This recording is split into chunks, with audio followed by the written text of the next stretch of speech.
தமிழ்நாட்டு அரசியல் வரலாற்றில் திமுக என்ற ஒரு பெயரை தவிர்த்துவிட்டு தமிழ்நாட்டில் யாராலும் அரசியல் பண்ண முடியாது.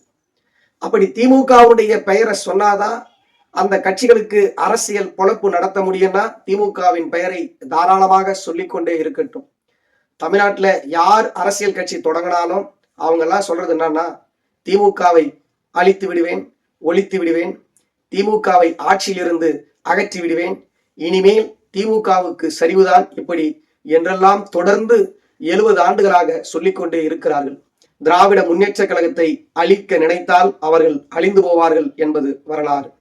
அப்படிதான் 2026 சட்டமன்ற தேர்தல் களத்தில் தமிழ்நாட்டில் உள்ள அரசியல் கட்சிகள் எல்லாம் அதிமுக காரன் சொல்றா திமுகவிற்கும் அதிமுகவிற்கும் தான் போட்டி, பாஜக காரன் சொல்றா திமுகவிற்கும் பாஜகவிற்கும் தான் போட்டி, விஜய் கட்சி தாவேக்க சொல்லுது திமுகவிற்கும் விஜய்க்கும் தான் போட்டி, நாம் தமிழர் கட்சிக்காரன் சொல்றான் திமுகவிற்கும் நாம் தமிழர் கட்சிக்கும் தான் போட்டின்னு.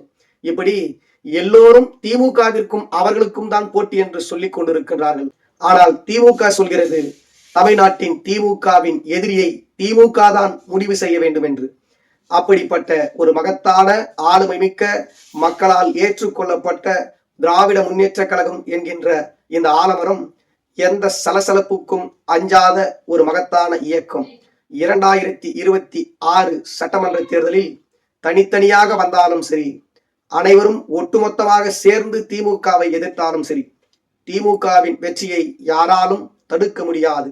தமிழ்நாட்டின் முதலமைச்சராக மீண்டும் முத்துவேல் கருணாநிதி ஸ்டாலின் என்கின்ற மகத்தான தலைவரை ஆட்சி அரியணையில் அமர வைக்க தமிழ்நாட்டு மக்கள் தயாராகிவிட்டார்கள்.